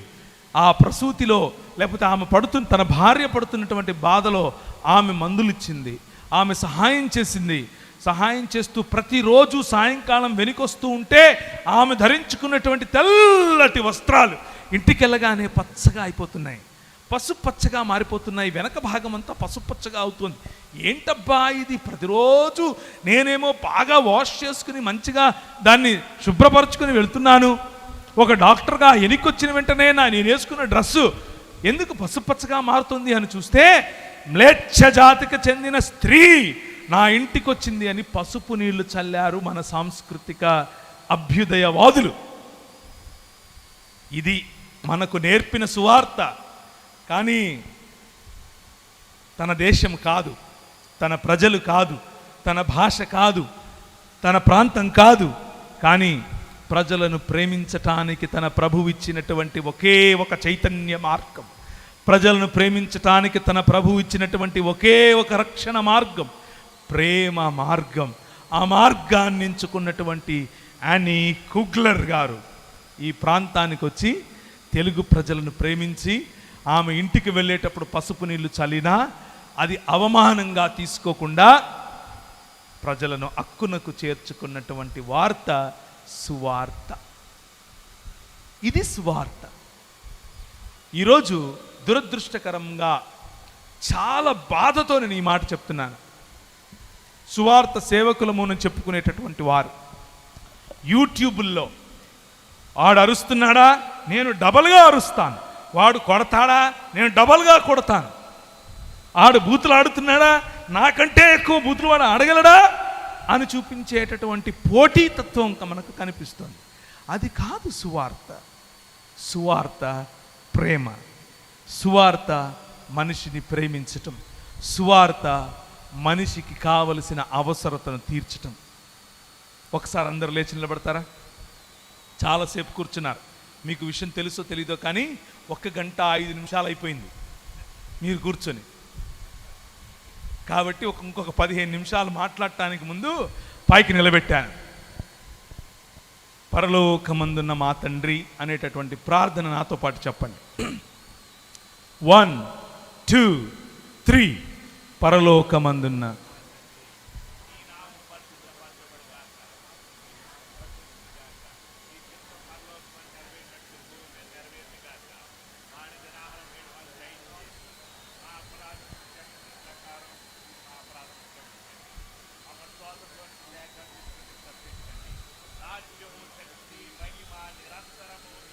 నీ పక్కనున్న వాళ్ళతో చెప్పండి, రాజ్యం దేవునిది, నీది కాదు, నీది కాదు, మనిషిది కాదు, రాజ్యం దేవునిది. దయచేసి కూర్చోండి. మనకు నేర్పించిన ప్రార్థన పట్టెడు అన్నం మా అనుదిన ఆహారం. ఇదే క్రైస్తవం, ఇదే క్రైస్తవం, ఇదే సువార్త. సువార్త నీ పక్కనున్నవాడు భోంచేశాడా లేదా అని చూడటమే. సువార్త నీ పక్కనున్నవాడు అవసరమైన బట్టలు వేసుకున్నాడా లేదా అని చూడటమే. ఇది మర్చిపోయి పెద్ద పెద్ద థియాలజీ, లోతైన అధ్యయనాలు ఎందుకు? ఏం చేయటానికి? నెత్తినేసి పులుముకోవటానికి కూడా పనికిరావు అవి. నీ సాటి మనిషిని ప్రేమించలేని సువార్త సువార్తే కాదు. ప్రేమైనటువంటి దేవుని సంఘమా, జాగ్రత్త. ఈ విషయంలో మనం ఎక్కడైనా తప్పిపోతున్నామేమో జాగ్రత్త పడాలి. ఈ విషయంలో మనం ఏమైనా కాలు జారుతున్నామా జాగ్రత్త పడాలి. 1773లో ఈక్వల్ జస్టిస్ టు ఆల్, అందరికీ సమానమైనటువంటి న్యాయం. ఆ రోజుల్లో బ్రాహ్మణుడు తప్పు చేస్తే ఒక రకమైన శిక్ష, క్షత్రియుడు తప్పు చేస్తే ఒక రకమైన శిక్ష, శూద్రుడు తప్పు చేస్తే ఇంకొక రకమైన శిక్ష. అలాగే పంచముడు చెప్పులుగా భావించిన వాడు తప్పు చేస్తే మరణదండన లాంటివి ఈ ప్రపంచంలో, ముఖ్యంగా మన దేశంలో ఉండేది. కానీ ఈ రాజు, ద కింగ్, ఈ సువార్తను ప్రకటించినటువంటి రాజు వేంచేశాడు, నీ తెలుగు ప్రజల మధ్య వేంచేశాడు. 1773లో అందరికీ సమానమైనటువంటి తీర్పు, ఈక్వల్ జస్టిస్ టు ఆల్, న్యాయం అందరికీ సమానమే. ఆ రోజుల్లో శూద్రుడు చైరు మీద కూర్చోవటానికి వీల్లేదు. చైరు మీద కూర్చుంటే వాడి పిరుదులు కోశారు. శూద్రుడు అనంటే పొరపాటున మీరు మాల, మాదిగా, బుడగల, జంగమ, దాసరి అనుకుండేరు. కాదు, శూద్రులు అంటే ఎవరు? రెడ్డి, వెలమ, కామ్మ, కాపు వగైరా వగైరా అందరూ శూద్రులే. వాళ్ళకు కూర్చోవటానికి హక్కు లేదు, వారికి పరిపాలించే హక్కు లేదు, వారికి భూమి హక్కు లేదు. కానీ ఎవరిచ్చారు ఆ హక్కు? నీ రాజు, your king. Equal justice to all. 1795లో అందరికీ ఆస్తి హక్కునిచ్చాం. ఎవరిచ్చారు? మనం. ద కింగ్డమ్ ఆఫ్ గాడ్, దేవుని రాజ్యం. ఇదంతా సువార్త కాదంటారా? ఇది సువార్త, ఇదే సువార్త. ప్రజలు అనుకుంటారు ఇది సోషల్ సువార్త, ఇది సాంఘిక సువార్త. ఇంకొంతమంది అనుకుంటారు ఇది మారల్ సువార్త. ఇంకొంతమంది అనుకుంటారు ఇది ఎథికల్ సువార్త. ఇంకొంతమంది అనుకుంటారు ఇంకేదో ఇంకేదో ఇంకేదో సువార్తల పేరు పెడతారు. నో, సువార్త అనేది మనిషికి సంబంధించిన ప్రతి కోణాన్ని కూడా ఈ ప్రపంచపు అంధకార సంబంధమైన దురాత్మ సమూహముల యొక్క అధికారము నుంచి విడిపిస్తుంది. సాంఘికంగా విడిపిస్తుంది, మానసికంగా విడిపిస్తుంది, రోగముల నుండి విడిపిస్తుంది, పాపము నుండి విడిపిస్తుంది. అన్ని రకాలుగా మనిషిని సంపూర్ణ మనిషిగా చేయటమే సువార్తకున్నటువంటి ప్రత్యేకమైన లక్షణం. ఈరోజు చెప్తున్నటువంటి సువార్త ఏంటి? ఈరోజు చెప్తున్న సువార్త ఏంటంటే, నువ్వు దేవుని యొక్క ఆ పరలోకంలోనికి వెళ్ళాలనుకుంటున్నావా, నీ చైన్ తీసివేయి, నీకు 2 చైన్లు ఇస్తాడు. ఇది సువార్త. ఇది సువార్త కాదు, ఇది దుర్వార్త. మొలకు అడుగుతాడు నీ పిల్లలను, బయలుదేవుడు అడుగుతాడు నువ్వు సంపాదించిన ధనాన్ని, కియ్యు దేవత అడుగుతుంది నీ చేతిలో ఉన్నటువంటి నూనెను, నక్షత్ర దేవత అడుగుతుంది నీ వస్తువులను. ఏమిచ్చి నేను యెహోవా నిన్ను దర్శించుదును, వేలాది నదులంతా విస్తార తైలమిత్తునా. ఇదంతా మనుషుల యొక్క మనుషులు అడుగుతున్నటువంటి ప్రశ్నే. దానికి సమాధానంగా ప్రభు అంటున్నాడు, మనుష్యుడా ఎన్నిసార్లు చెప్పాలరా నీకు, ఎన్నిసార్లు చెప్పినా నీకు అర్థం కాదా? టీవీలో నుంచి అడుగుతున్నారు, మీ దగ్గరకు వచ్చి అడుగుతున్నారు, నువ్వు అది ఇస్తే నేను ఇది ఇస్తా, నువ్వు అది ఇస్తే నేనేమైనా ఒక ట్రాన్సాక్షనల్ దేవుణ్ణి అనుకుంటున్నారా? నాతో మీరు వ్యాపారం చేస్తారా? మనుష్యుడా ఏది ఉత్తమమో నీకు ముందే చెప్పాను కదా. మీకా గ్రంథంలో ఆయన చెప్పాడు, న్యాయమును జరిగించుటయు, కనికరమును ప్రేమించుటయు, దీన మనస్సు కలిగి నీ దేవుడైన యెహోవా ఎదుట జీవించుటయు. ఇంతే కదా నిన్ను అడుగుతున్నాను. ఇంతకు మించి నేను అడిగానా? ఓ మతం కట్టెత్తున్నావు ఏంటి నువ్వు? కొబ్బరికాయలు కొట్టాలి, ఊదిబత్తీలు పెట్టాలి, దండలు వేయాలి, మల్లెపూలు తీసుకురావాలి, చేతులు అర్పించాలి, తలనీలాలు అర్పించాలి, బంగారం ఇవ్వాలి, సంపాదించింది ఇవ్వాలి, భార్యని ఇవ్వాలి. మతం నువ్వు కట్టుకున్న భార్యను 7 రోజులు 7 రాత్రులు బ్రాహ్మణుడి దగ్గర పడుకోబెట్టాలని చెప్పింది. అలా పడుకోబెడితేనే నీ జీవితానికి సుఖమని చెప్తుంది. కానీ ప్రభు అయిన యేసుక్రీస్తు అన్నాడు, నో, నీ భార్యను నువ్వు పెళ్లి చేసుకున్న భార్యను ఎప్పుడు నీ దాన్ని ఏమంటారు, బ్రాహ్మణుల దగ్గర పడుకోబెట్టడానికి అవసరం లేదు. 1819లో మనం చట్టం చేశాం, నీ భార్య నీ దగ్గరే ఉంటుంది. She is in the image of God. ఆమె దేవుని స్వరూపం, దేవుని పోలిక. బ్రాహ్మణుడి దగ్గరికి వెళ్ళి పడుకోవాల్సిన అవసరం లేదు.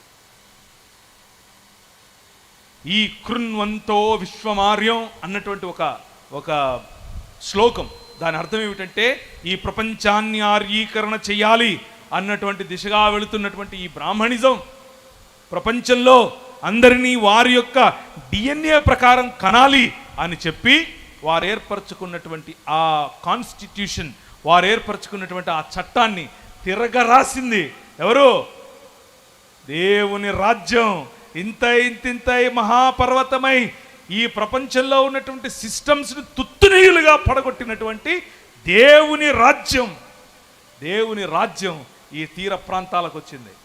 ఈ తీర ప్రాంతాలకు రావడం కారణం చేత మీ భార్యలను బ్రాహ్మణుల దగ్గర పడుకోబెట్టాల్సిన అవసరం లేదు. 1830లో ప్రజలను, పిల్లలను బలులు అర్పించాల్సిన అవసరం లేదు.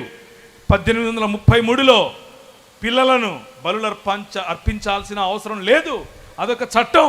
అలా నువ్వు చేస్తే అది చట్టపరంగా నేరం అని తీసుకొచ్చిన చట్టం మనం తీసుకొచ్చిందే. 1835 ప్రతి ఒక్కరికి ఆంగ్ల భాషలో చదువు. అదేంటి? సనాతనంగా ఉన్నటువంటి మా ధర్మానికి వ్యతిరేకంగా పనిచేస్తున్నారన్నారు. ఏంటా సనాతనంగా ఉండే ధర్మం అనంటే, మీరు సంస్కృతంలో మాత్రమే శ్లోకాలు చెప్పాలి. మీరు ఇది అరే సంస్కృతంలో శ్లోకాలు చెప్తే మాకు ఎలా అర్థమవుతుంది? సరే నువ్వు చెప్పు, న్యూటన్స్ థియరీ ఫస్ట్ లా చెప్పు సంస్కృతంలో. నాకు రాదు. సెకండ్ లా చెప్పు. నాకు రాదు. థర్డ్ లా చెప్పు. నాకు. అందుకే మాకు ఇంగ్లీష్ ఎడ్యుకేషన్ కావాలన్నారు. అందుకే మన పిల్లలు ఈరోజు అమెరికా, ఆస్ట్రేలియా, అందుకే న్యూజిలాండ్, అందుకే లండన్, ప్రతి చోట భారతీయులు ఇబ్బడి ముబ్బడిగా ప్రతి చోట ఉండడానికి గల కారణం ఏంటో తెలుసా? నీ రాజు, యువర్ కింగ్, నీ రాజు ప్రకటించినటువంటి రాజ్య సువార్త. నువ్వు చచ్చిపోతే ఏడిపోతావు, నువ్వు చచ్చిపోతే ఏడిపోతావు, అది కాదు. దట్ ఈజ్ రిలిజన్, అది మతం. రాజ్య సువార్త, ప్రజలకు సంబంధించినటువంటి సువార్త. 1833లో నాన్ డిస్క్రిమినేషన్ యాక్ట్ మనం తీసుకొచ్చాం. కూర్చోవటానికి హక్కు శూద్రునికి 1835లో మనం తీసుకొచ్చాం. 1891లో శారదా యాక్ట్, లేకపోతే చిన్నపిల్లలకు పెళ్లి చేయటానికి వీలు లేదు అని చెప్పినటువంటి యాక్ట్ మనం తీసుకొని వచ్చాం. అది దేవుని రాజ్యములో భాగం.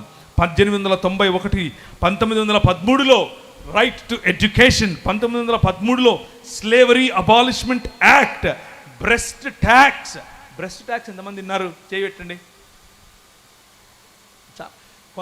సినిమాలు కూడా తీశారండి ఈ మధ్య. స్తనాల బరువును చూసి దానికి ట్యాక్స్ వేయటమే బ్రెస్ట్ ట్యాక్స్ అంటే.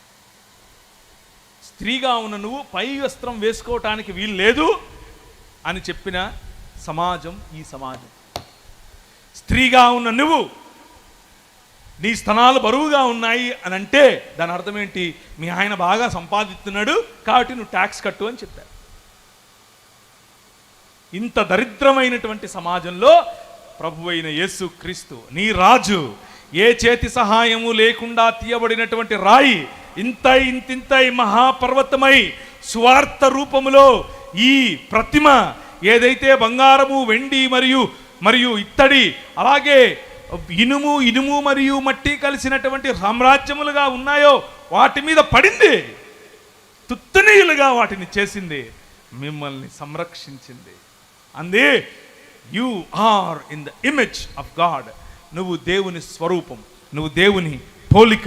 కాబట్టి 1988లో ముత్తులక్ష్మిరెడ్డి నిలబడుకుని 1930 చిల్లరలో ముత్తులక్ష్మిరెడ్డి మొట్టమొదటిసారి ఆ మెడ్రాస్ ప్రెసిడెన్సీలో ఉన్నటువంటి దాన్ని ఏమంటారు విధానసభలో నిలబడుకుని ఆంధ్రజోగిని యాక్ట్ అనేది ప్రతిపాదించింది. ఆంధ్రజోగిని యాక్ట్ అంటే ఏంటి? మన ప్రజలను, మన పిల్లలను వాళ్ళు అర్ధనగ్నంగా వారి ముందట వాళ్ళు డాన్సులు వేయాలట, వారి పిల్లలను కనాలట, కానీ పెళ్ళిళ్ళు చేసుకోవటానికి వీల్లేదు. వాళ్ళకి మొగుళ్ళు ఉండరు కానీ పిల్లలు ఉంటారు. ఎందుకు? మా స్థల పురాణం చెప్పింది అని అంటారు. మెడ్రాస్ మొదలుకొని పైన కర్ణాటకలో బీదర్ వరకు సాగినటువంటి ఈ వదంతాన్ని, ఈ అకృత్యాన్ని యామీ కార్మైకల్ అనేటటువంటి ఒక నల్లట్ట పుస్తకాన్ని మోసుకొని వచ్చినటువంటి ఈ స్వార్థను ప్రకటించినటువంటి ఒక సాధారణమైన వ్యక్తి. ఆమె వచ్చి ఆమెను కొడితే, ఆమె నడుము విరగ్గొడితే 20 సంవత్సరాలు మంచం పట్టింది. 20 సంవత్సరాల్లో 20 సంవత్సరాలు 20 పుస్తకాలు స్త్రీయోద్ధరణ కోసమే పనిచేసింది, స్త్రీయోద్ధరణ కోసమే పుస్తకాలు రాసింది. అది that is the Kingdom of God and that is your king. నీ రాజు అది. నువ్వు చస్తే పరలోకం పోతావా, నువ్వు చస్తే పరలోకం పోతావా? ఎక్కడున్నాం మనం? జీడిఎం సంఘాలకు వేసినటువంటి పునాది ఇది కాదు. జీడిఎం సంఘాలకు వేసినటువంటి పునాది మానవోద్ధరణ. జీడిఎం సంఘాలకు వేసినటువంటి పునాది ప్రపంచోద్ధరణ. జీడిఎం సంఘాలకు వేసినటువంటి పునాది నీ చుట్టుపక్కల ఉన్నటువంటి ప్రజల యొక్క బాగు. ఇందులో భాగంగా అన్నీ బాగున్నాయి. క్రిస్మస్ వచ్చింది, పండుగలు వస్తున్నాయి, అన్నీ వస్తున్నాయి పోతున్నాయి. అమ్మ ఎక్కడుందో తెలీదు, అమ్మ తిందో లేదో తెలీదు, అత్త ఎక్కడుందో తెలీదు, అత్తకు భోజనం పెట్టడం ఇష్టం లేదు. నేను మాత్రం ఆదివారం రాగానే మంచిగా తయారై బైబిల్ పెట్టుకుని ఎక్కడికి వెళ్తాను? Do you think that is gospel? అది అనుకుంటున్నారా గాస్పల్ అంటే? No, that is religion. అది నీ మతం. మతంలో ఉంటే పోతావు, ఎందుకు పనికి రాకుండా పోతావు. సువార్త మతం కాదు మిత్రమా. సువార్త మనిషిని ప్రేమించటం, సాటి మనిషిని గౌరవించటం. నీ సొంత అత్తను ప్రేమించలేవు, నీ సొంత అమ్మను ప్రేమించలేవు, నీ భార్యకు భయపడి అమ్మకు సహాయం చేయలేవు. ఎందుకు నీ బతుకు? ఏం చేయటానికి? పరలోకమందున్న మా తండ్రి, నీ రాజ్యం వచ్చునుగా కానీ ప్రార్థన చేస్తావు. ఎక్కడొచ్చింది నీ ఇంట్లో? ఎక్కడొచ్చింది? దేవుని రాజ్యం, దేవుని రాజ్యమును గురించిన సువార్త. కొంతమంది సువార్త ఎలా ఉంటుంది అని అంటే, నువ్వు యేసు ప్రభు దగ్గరికి వస్తే ఆయన నీకు బెంజ్ కారు ఇస్తాడు, ఆయన నీకు పెళ్లి చేస్తాడు, నీ మొగుడు ఎర్రగా పొడుగ్గా ఉండేలా చేస్తాడు, నీ భార్య ఇంత పొడుగు జడతో వస్తుంది. అది సువార్త కాదు, అది మార్కెటింగ్ టెక్నిక్. అది మీకు తెలుసు, నాకు తెలుసు, కానీ దానికి పడతారు. సువార్త ఏంటి? సువార్త నీ పొరుగువాడు, నీ పొరుగువాడిని ప్రేమించటం, నీ పొరుగువాడికి ఇంత అన్నం పెట్టడం, నీ పొరుగువాడికి వాడిని కౌగిలించుకోవటం, నీ పొరుగువాడితో కలిసి సహపంక్తి భోజనాలు చేయటం. ఇదే సువార్త. నీ పొరుగువాడిని ప్రేమించలేని సువార్త ఏం సువార్త? దేవుని రాజ్య స్థాపన ఎలా సాధ్యం? దేవుని రాజ్య స్థాపన సాధ్యం నీ పొరుగువాడిని ప్రేమించినప్పుడే. దేవుని రాజ్య స్థాపన సాధ్యం అందరికీ విద్య పంచినప్పుడే, అందరికీ వనరులు పంచినప్పుడే. ఈ లోక మర్యాదలో ఉన్నటువంటి ప్రతి అంధకార సంబంధమైన దురాత్మ సమూహముల అధికారము నుండి బయటికి వచ్చినప్పుడే. అలా బయటికి రావటానికి గల ఏకైక మార్గం, నీ రాజు నీకు ఇచ్చినటువంటి మార్గం, నీ పొరుగువాడిని ప్రేమించటం, నీ పొరుగువాడితో కలిసి సహజీవనం చేయటం, ప్రేమించటం, గౌరవించటం.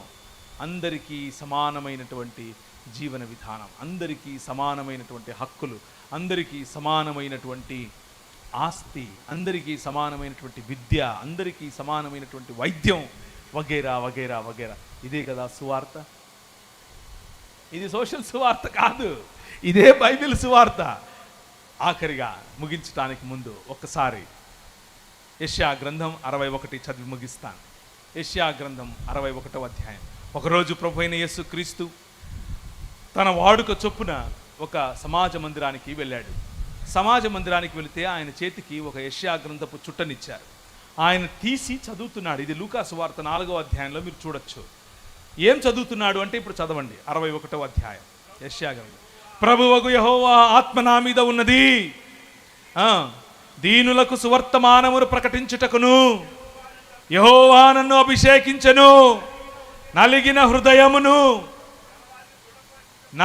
హృదయము గల వారిని దృఢపరచుటకును, చెరలోనున్న వారికి విడుదల కలుగజేయుటకును, బంధింపబడిన వారిని విముక్తి ప్రసాదించుటకును, యెహోవా హితవత్సరమును ప్రకటించుటకును, దుఃఖాక్రాంతులైన వారికి ఓదార్చుటకును, సియోనులో దుఃఖించే వారికి ఉల్లాస వస్త్రాన్ని ధరింపచేయటానికి, బూడిదకు ప్రతిగా పూదండనివ్వటానికి, దుఃఖానికి ప్రతిగా ఆనంద తైలం ఇవ్వటానికి, భారభరితమైన ఆత్మకు ప్రతిగా స్తుతి వస్త్రమును ధరింపచేయటానికి ఆయనను this is what gospel is. ఇదే సువార్త. ఇది మర్చిపోయి అన్ని పొగలు వస్తూ ఉంటాయి. దాన్ని ఏమంటారు, నిలబడుకొని మాడుతుంటే వెనకాల పొగలు పెడతారు, పైన లైట్లు పెడతారు, ఓ గిట భాము పెద్ద పెద్ద సౌండ్లు పెడతారు. ఇవన్నీ okay brother, but what about this is the mission. మనందరము ఆయన శరీరం, ఆయన మనకు తల. ఆయన అభిషేకం తల మీద నుంచి ఎక్కడికి పారుతుంది? శరీరమునికే పారుతుంది. అహరోను గడ్డము మీదుగా చొక్కాయి ఆఖరి వరకు పారినటువంటి సుగంధ తైలం, లేకపోతే ఈ తైలము యొక్క ఈ ఆయిల్ యొక్క సువాసన ఏ విధంగా విస్తరించిందో అదేవిధంగా ఆయన అభిషేకం మన మీదికి రావాలి కదా. అదే కదా మనం చేయాల్సినటువంటి పరిచర్య, మనం చెప్పాల్సినటువంటి సువార్త. ఆ సువార్త మీకు ఎక్కిందా? ఆ సువార్త మీరు చెప్పగలుగుతున్నారా? ఆ సువార్త కాకుండా వేరొక సువార్త మీ మధ్యలోనికి ప్రకటించేవారు వస్తున్నారా? ఆలోచించాల్సిన పని మీది. తలలోంచుకుంటే ప్రార్థించుకుందాం. ఈ సాయంకాల సమయంలో ప్రభు అయిన యేసుక్రీస్తు వేరొక సువార్తను ప్రకటించేటటువంటి, కేవలము మత ప్రాతిపదిక మీద బ్రతికేటటువంటి, కేవలము మత ప్రాతిపదిక మీద జీవించేటటువంటి క్రైస్తవ సమాజాన్ని ఆయన ప్రశ్నిస్తున్నాడు. ఏ బాధ్యత లేని భక్తి. ఆయన ప్రశ్నిస్తున్నాడు. ఎక్కడికో వెళ్ళిపోవాలన్న ఆత్రాన్ని ఆయన ప్రశ్నిస్తున్నాడు.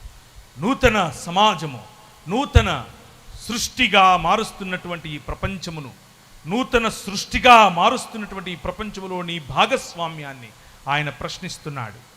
ఆయన ప్రశ్నిస్తున్నటువంటి ఈ ప్రశ్నను మీరు ఒక్కసారి అర్థం చేసుకుంటే, ఆయన పరలోక ప్రార్థనను మీరు జ్ఞాపకం చేసుకుంటే, మీరు, మీ పక్కవారు, మీ పొరుగువారు ఎలా ఉన్నారు? మీ గ్రామం, మీ పొరుగు గ్రామం ఎలా ఉంది? మీరు, మీ జీవితం దేవునికి నచ్చినట్లుగా ఉందా, లేక కేవలము మత ప్రాతిపదికన మీద బ్రతుకుతున్నారా అన్నటువంటి ఆలోచనలోనికి ఈ సువార్త మిమ్మల్ని పిలుస్తోంది. ఈ సువార్త మిమ్మల్ని ఆహ్వానిస్తోంది. కృపగలిగిన తండ్రి, చేరి వచ్చిన అందరికీ నీ రాజ్య సువార్త అనేకులకు ఉపయోగపడే విధంగా బెరిత్ ఒలాంగా, దీపపు స్తంభముగా, అనేకులను మార్గములోనికి తీసుకొని వచ్చే వారముగా మమ్మను ఆశీర్వదించమని, స్థానిక సంఘములను ఆ విధముగా కట్టమని, మీకే సకల స్తుతి మహిమ ఘనత ప్రభావాలు చెల్లిస్తూ చేరి వచ్చిన ప్రతి ఒక్కరిని, ఏ ఒక్కరిని ఖాళీ చేతులతో పంపక వారి హృదయములను నింపి పంపమని చిన్ని ప్రార్థన యేసు నామమున అడుగుతున్నాము తండ్రి. ఆమెన్.